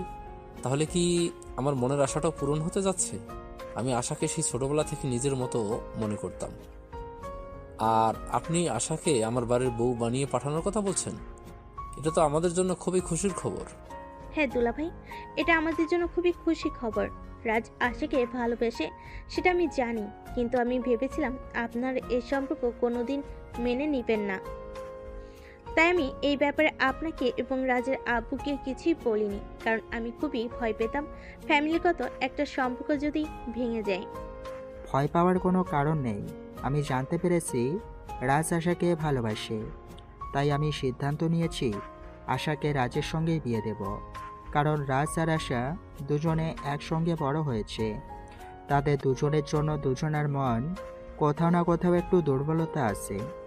আশা যদিও এখন সেটা অস্বীকার করছে, কিন্তু আমি বাবা হয়ে সেটা বুঝতে পারি। তাই আমার এরকম সিদ্ধান্ত নেওয়া। আশা করি আমাদের দুই ফ্যামিলির কারোরই এই ব্যাপারে কোনো অমত হবে না। কি বলেন দুলাভাই, অমত কেন হতে যাবে? আমরা ছোটবেলা থেকেই আশাকে নিজের মেয়ের মতো মনে করি। আর আশা কি আমাদের বাড়ির বউ বানাতে পারলে আমাদের খুবই ভালো লাগবে। এ ব্যাপারে কেন আমাদের অমত থাকবে? এ ব্যাপারে কেন আমাদের অমত থাকতে যাবে? আমাদের কোনো অমত নেই। আমরা আশাকে আমাদের বাড়ির বউ বানিয়ে নিতে একদম প্রস্তুত। আপনি যদি বলেন এখন আশাকে আমাদের বাড়িতে নিয়ে যেতে হবে, তাহলে আমি তাই করব। না, সেরকমটা করার কোনো প্রয়োজন নেই। কারণ আশা আমাদের ফ্যামিলির বড় মেয়ে, আর রাজ তোমাদের একমাত্র ছেলে। আমি চাই না তাদের বিয়েটা সেরকম করে হোক। আমি তাদের বিয়েটা খুব ধুমধাম করে দিতে চাই। এলাকায় সাড়া ফেলতে চাই, সবাই যাতে বলতে পারে আমাদের বাড়ির বিয়ের কথা। আচ্ছা ঠিক আছে, কোনো সমস্যা নেই। আসলে আশাকে আমাদের সবারই খুব পছন্দ হয়েছে, তাই আর কি। তাহলে আপনি কি কিছু ভেবেছেন ওদের বিয়ের ব্যাপারে? কবে ডেট ফিক্সড করতে চান? আমি আসলে লম্বা চওড়া কোনো ডেট নিতে চাই না। আগামী সপ্তাহে ওদের বিয়ে দিতে চাই। এক সপ্তাহ বিয়ের কেনাকাটা আর সমস্ত ঝামেলা শেষ করার জন্য যথেষ্ট সময়। আচ্ছা দুলাভাই, ঠিক আছে, কোনো সমস্যা নেই। আমি এক সপ্তাহে আমাদের সব কিছু ম্যানেজ করে নিতে পারবো। তবে একটাই সমস্যা, আমাদের একটা ইচ্ছে। আমি আমার পুত্রবধূর জন্য সমস্ত গয়নাগাটি আর বিয়ের সমস্ত কেনাকাটা দুবাই থেকে করতে চাই। এইটা আবার সমস্যার কোনো কিছু হলো নাকি? এখনও অনলাইনে সব কিছুই করা যায়। তুমি চাইলে তোমার পুত্রবধূর জন্য গয়না থেকে শুরু করে সমস্ত কিছু অনলাইনে কেনাকাটা করতে পারো। তুমি 3 দিনের মধ্যে সব কিছু হাতে পেয়ে যাবে, কোনো সমস্যা হবে না। তোমাকে পাসপোর্ট ভিসার জন্য দৌড়াদৌড়িও করতে হবে না। তাই নাকি দুলাভাই? এ ব্যাপারে আমার কোনো কিছুই জানা ছিল না। যাই হোক, আপনি যখন বলেছেন তখন আমি সেটাই করব। তবে আগামীকাল থেকে শুরু হবে আমাদের বিয়ের সমস্ত আয়োজন। অতঃপর ফ্যামিলির মানুষজন সবাই মিলে আরও অনেক কথাবার্তা বলে রাত প্রায় 2টো নাগাদ সবাই নিজেদের রুমে ঘুমাতে চলে গেল। পরের দিন সকালবেলা ঘুম থেকে উঠেই রাজের আব্বু রাজকে বলল, তো মিস্টার, এবার তো আপনার বিয়ে ফাইনাল হয়ে গেল। এবার আপনি আমাদের সঙ্গে চলুন, বিয়ের সমস্ত অ্যারেঞ্জমেন্ট করতে হবে আপনার। বিয়ে বলে কথা। আমি পারবো না তোমাদের সঙ্গে চলে যেতে। আমার বউটাকে একা রেখে আমি আমার বউয়ের কাছেই থাকবো। তোমরা গিয়ে সমস্ত কিছুর আয়োজন করো। আমি বিয়ের আগের দিন রাত্রিবেলা বাড়িতে চলে যাব। তখন রাজের আব্বু আর কোনো কথা না বলে রাজের আম্মুকে নিয়ে সেখান থেকে চলে গেল। এদিকে কিছুক্ষণ পর আশা রাজের কাছে আসলো আর বলল, শোন, তুই কিন্তু নিজের কপালে নিজেই শনি ডেকে আনছিস। আমি কিন্তু কোনো দিনই তোর সঙ্গে সংসার করব না। আমি তোকে ভালোবাসি না, তুই কেন সেটা বুঝতে পারছিস না? তুই আজ আমাকে ভালো নাই বাসলে আগামীকাল তো তুই আমাকে ভালোবাসবি, সেটা আমি খুব ভালো করেই জানি। যাই হোক, বিয়ের প্রস্তুতি নেই। আমি বুঝতে পারি না একটা মানুষ কত নাম্বার ছ্যাঁচড়া হলে তার বিপরীতের মানুষটা তাকে ভালোবাসে না, তাকে সহ্য করতে পারে না, সেটা জেনেও তার পেছনে পড়ে থাকে। এটাকে ভালোবাসা বলে? ভালোবাসার জন্য মানুষ সব কিছুই করতে পারে, আর আমি তোর এইটুকু অপমান সহ্য করতে পারবো না। তোর যা ইচ্ছা তাই করতে পারিস, আমার তোকে কিছুই বলার নেই, কারণ তুই তো একটা নির্লজ্জ বেহায়া। তোকে যাই কিছু বলি না কেন সেগুলো তোর গায়ে লাগবে না, কারণ তুই তো তোর গায়ে গন্ডারের চামড়া পরে আছিস। হ্যাঁ, তুই একদম ঠিক কথাই বলেছিস। কাউকে ভালোবাসতে হলে নিজের গায়ে গন্ডারের চামড়া লাগাতে হয়, তা না হলে তো ভালোবাসার মানুষটা থাকবে না। ভালোবাসার মানুষগুলো বড্ড অভিমানের রাগী আর বদমেজাজি হয়। তাদের এইসব অত্যাচার সহ্য করার জন্য নিজের গায়ের চামড়াকে গন্ডারের চামড়া বানাতে হয়, তা না হলে ভালোবাসার স্বীকৃতি পায় না। তুই যাই কিছু করিস না কেন তোর ভালোবাসা কোনোদিনই স্বীকৃতি পাবে না, এটা তুই নিশ্চিন্ত থাকতে পারিস। এই কথা বলে আশা সেখান থেকে চলে যেতে চাইছিল, তখনই রাজ পিছন থেকে আশার হাতটা ধরে ফেলে আর টান দিয়ে নিজের কাছে টেনে নেয়। আশা তখন রাগে কটমট করতে থাকে আর বলতে থাকে, এসব কি হচ্ছে? আমাকে ছেড়ে দে বলছি না, তা না হলে কিন্তু তোর সঙ্গে খারাপ কিছু হয়ে যাবে, এটা আমি তোকে বলে দিলাম। কিছুই হবে না, কারণ আমি এখন তো লাইসেন্স পেতে চলেছি। সবাই জানে আমি তোকে ভালোবাসি। এখন যদি অন স্ক্রিনে রোম্যান্স করি তাও কেউ কিছু বলবে না। তুই ছাড়বি আমাকে? ছাড়বি না? দেখ, আমার কিন্তু এখন একদম মেজাজ খারাপ হয়ে যাচ্ছে, আর আমার মেজাজ খারাপ হলে আমি কি করতে পারি সেটা কিন্তু তুই ভালো করেই জানিস। এরপর আশাকে আর কোনো কথা বলার সুযোগ না দিয়ে রাজ আশার ঠোঁট দুটো নিজের দখলে নিয়ে নিল আর আশার মাথাটা চেপে ধরে ইচ্ছামতো কিস করতে থাকলো। আশা অনেক চেষ্টা করছিল নিজেকে ছাড়ানোর জন্য, কিন্তু কোনোভাবেই ছাড়তে পারছিল না। একটা পুরুষ মানুষের সঙ্গে একটা মেয়ে মানুষ কি করে পেরে উঠবে? কিছুক্ষণ পর রাজ যখন আশাকে ছেড়ে দিল তখন আশা রাজকে একটা চড় মেরে বলল, অসভ্য নির্লজ্জ বেহায়া একটা ছেলে, এত অপমান করি তাও তোর গায়ে লাগে না? তোর শরীরে আসলেই গন্ডারের চামড়া, তুই এরকম কেন বলতো? কারণ আমি তোকে ভালোবাসি। ভালোবাসতে হলে মানুষকে অসম্ভব ধৈর্য থাকতে হয়, তাই আমি তোর সব কিছু ধৈর্য সহকারে সহ্য করি। যাই হোক, তোর এই সব কিছু আর বেশি দিন থাকবে না, কারণ অল্প কয়েকদিনের মধ্যেই তোর সঙ্গে আমার বিয়ে হতে চলেছে। আর নিজের স্বামীকে কেউ কখনোই অপমান অসম্মান করতে পারে না, আর তুইও সেসব করতে পারবি না। আর তখন কিন্তু তুই নিজেই আমাকে ভালোবাসতে শুরু করবি। আশা যখন রাজের কথার কোনো উত্তর না দিয়ে চুপচাপ সেখান থেকে চলে গেল। এদিকে দেখতে দেখতে বিয়ের দিন তারিখ ঘনিয়ে এলো। বিয়ের সমস্ত কেনাকাটা কমপ্লিট হয়ে গেছে, বাড়িঘর সবকিছু সুন্দর করে সাজানো হয়েছে, লাইটিং করা হয়েছে, ডেকোরেশন করা হয়েছে। সবকিছুই কমপ্লিট হওয়ার পর রাজের আব্বুর রাজকে ফোন দিল বাড়িতে যাওয়ার জন্য।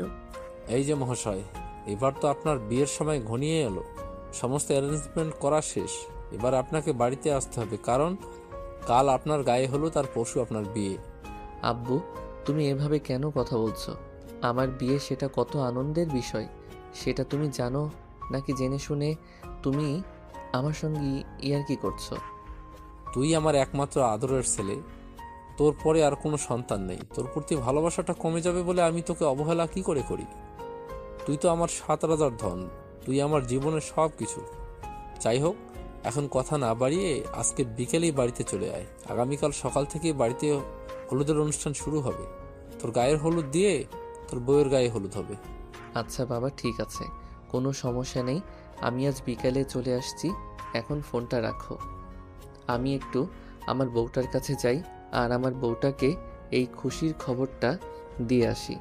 এই কথা বলে রাজ আর কোনো উত্তরের অপেক্ষা না করেই ফোনটা কেটে দিল আর সঙ্গে সঙ্গে আশার রুমে চলে গেল। আশা তখন ফোনে ফেসবুকে নিউজ ফিড স্ক্রলিং করছিল। রাজ রুমে এসে সেটা দেখেও সে না দেখার ভান করে শুয়ে রইল। তখন রাজ তার পাশে গিয়ে বসলো আর তার হাতটা ধরে বলল, প্রেয়সী, এই তো আর অল্প কিছুটা সময়, তারপরেই তুমি সম্পূর্ণ আমার হতে চলেছ। আগামীকালকেই কিন্তু তোমার আর আমার গায়ে হলুদ, আর তারপরের দিন বিয়ে। তারপর থেকে তুমি ফাইনালি আমার। আচ্ছা ঠিক আছে, সেটা সময় হলে দেখা যাবে, যখন তুই আমাকে বিয়ে করতে পারবি তখন। ঠিক আছে, তাহলে এই অপেক্ষায় থেকো। আগামীকাল গায়ে হলুদ, আর পরশু আসছি তোমাকে নিতে। আমি কিন্তু তোমাকে নিয়েই এই বাড়ি থেকে বের হব, এটা আমার প্রমিস। এই কথা বলে তারপর আর এক মুহূর্ত দেরি না করে রাজ সেখান থেকে বের হয়ে চলে গেল নিজের বাড়ির উদ্দেশ্যে। বাড়িতে পৌঁছাতেই তার প্রায় সন্ধ্যা হয়ে গেল। বাড়িতে তার দাদার বাড়ির মেহমানরা অপেক্ষা করছিল। সে বাড়িতে পৌঁছাতেই তার দাদু তাকে বলল, আমার দাদু ভাইটা এত বড় হয়ে গেছে সেটা তো আমাদের কারোরই খেয়ালই ছিল না। এই তো সেদিন ছোট বাচ্চাটা হলো, আর আজকে তার বিয়ের তোড়জোড় চলছে। কদিন পর তার ঘরে একটা ছোট্ট ফুটফুটে বাবু আসবে। হ্যাঁ দাদু, তাই যেন হয়। তুমি দোয়া করো যাতে খুব তাড়াতাড়ি একটা ছোট্ট বাবু আমাদের বাড়িতে আসে। সেটা আবার বলতে হয় নাকি? আমি যখন থেকে তোর বিয়ের খবর শুনেছি তখন থেকে নামাজ পড়ে আল্লাহর কাছে দোয়া করছি যেন কিছুদিনের মধ্যেই আমার দাদু ভাইয়ের ঘরে ছোট্ট ফুটফুটে একটা বাবু আসে। এখন তুমি এখানে কথা না বাড়িয়ে ভেতরে যাও। তোমার চাচাতো ভাই বোনেরা এসেছে, তোমার জন্য অপেক্ষা করছে। অতঃপর রাজ সেখানে আর দেরি না করে ভিতরে চলে গেল। তার চাচাতো ভাই বোনদের সঙ্গে আড্ডা দিতে থাকলো। এভাবেই কেটে গেল সেই দিনটা। বড়দিন গায়ে হলুদের অনুষ্ঠান হয়ে গেল। রাতের বেলা রাজ আশাকে ফোন করলো। আশা তার ফোনটা ধরতে চাইছিল না, কিন্তু পরপর রাজ ফোন করেই চলেছিল, তাই বাধ্য হয়ে তাকে ফোনটা রিসিভ করতে হলো। ও ম্যাডাম, এবার তো আপনার বিশ্বাস হলো যে আপনি সত্যি সত্যি আমার হতে চলেছেন? ফাজলামো মার্কা কথাবার্তা বাদ দিয়ে তুই আমাকে এটা বল, তুই আমাকে ফোন কেন করেছিস? ফোন করেছি এই কারণেই যে আমি তোকে জানাতে চাই আগামীকাল আসছি, আর তোকে কিন্তু আমার সঙ্গে নিয়ে আসবো, আর তারপর কিন্তু দীর্ঘ ২৬ বছরের মানুষ কামনা পূরণ করব। আশা তখন কোনো কথা না বলেই ফোনটা কেটে দিল, কারণ তাকে মেহেন্দি পরানো হচ্ছিল। আর তার চাচাতো মামাতো ভাই বোনেরা তো আশেপাশেই ছিল, আর সবাই সেগুলো শুনছিল। রিমি তো কথাটা শুনে পাশ থেকে বলেই উঠল, কি রে আপু, ফোনটা কেটে দিলি কেন? দুলাভাই তোর সঙ্গে কত রোমান্টিক করে কথা বলছিল, ফোনটা কেটে দেয়া কিন্তু একদমই ঠিক হয় নাই। আমাদেরকেও একটু শিখতে দে, বিয়ের পর কিভাবে বরের সঙ্গে রোম্যান্স করব। একদম চর মেরে সব কটা দাঁত ফেলে দিব বলে দিলাম। বজ্জাতের হাড্ডি হয়েছে সেটা একটা, তোদেরকে এইসব কথা শুনতে কে বলেছে? চুপচাপ এখান থেকে চলে যা বলছি, তা না হলে কিন্তু মাইর খাবি। দেখ, আমাদের সঙ্গে এইরকম করে কোনো লাভ নেই, যেটা সত্যি সেটাই বলছি। দুলাভাই সব তোর সঙ্গে রোমান্টিক কথা বলছিল, সেগুলো আমাদের শুনতে দিলে কি এমন সমস্যা হতো? একটা কাজ কর, তুই আবার দুলাভাইকে ফোন দে, আর ফোনটা লাউডে দে, আমরা শুনি দুলাভাই তোকে কি বলে। আশা তখন সেসব কথাবার্তা শুনে চিৎকার চেঁচামেচি করতে শুরু করলো। তাই রিমি আর কোনো কথা না বলে সবাইকে নিয়ে সেখান থেকে চলে গেল, আর মেহেন্দি আর্টিস্টকে মেহেন্দি দেওয়া শেষ করতে বলল, এই যে আপনি প্লিজ তাড়াতাড়ি মেহেন্দি দেওয়া শেষ করুন, রাত অনেক হয়ে গেছে, বাড়ির আরও অনেক ছেলেমেয়েরা বাকি আছে মেহেন্দি পরতে, তাদেরকেও মেহেন্দি পরাতে হবে। এই বিয়ে তো আমার হচ্ছে, তোরা কেন মেহেন্দি পরবি? আর্টিস্ট তোদেরকে মেহেন্দি পরাবে না, কারণ যেই এক মেহেন্দি পরবে তাকেই এখন আমার বদলিতে বিয়ের পিঁড়িতে বসতে হবে। তুই কি মগের মূল্য পেয়েছিস নাকি এটা? তুই তোর কাছে রেখে দে, কারণ বিয়েতে সবাই মেহেন্দি পরে। তোর মেহেন্দি দেওয়া শেষ হলে তুই এখানে চুপচাপ বসে থাক, কাউকে বিরক্ত করিস না। এই বলে রিমি সেখান থেকে চলে গেল। আর এদিকে আর্টিস্ট আশাকে মেহেন্দি দেওয়া শেষ করে বাড়িতে সবাইকে মেহেন্দি দিয়ে দিল। এই দেখে মেহেন্দি দেওয়া হতে হতে ভোর হয়ে গেল। তারপর ভোরের আলো ফুটতে না ফুটতেই বাড়িতে বিয়ের তোড়জোড় শুরু হয়ে গেল। সবাই ব্যস্ত হয়ে পড়ল। রাজের বাড়িতেও বিয়ের আয়োজন শুরু হয়ে গেল। কি ব্যাপার রাজ, তুই এখানে পড়ে পড়ে ঘুমাচ্ছিস কেন? আজ তো তোর বিয়ে, সেটা কি তুই ভুলে গেছিস নাকি? আরে আম্মু, এতক্ষণে তোমার সময় হলো? তুমি আরও আগে কেন আমাকে ডাকতে এলে না? সকাল 7টা বেজে গেছে, জীবনে প্রথমবার বিয়ে করতে যাচ্ছি বলে কথা, তুমি আমাকে আরও আগে ডাকতে।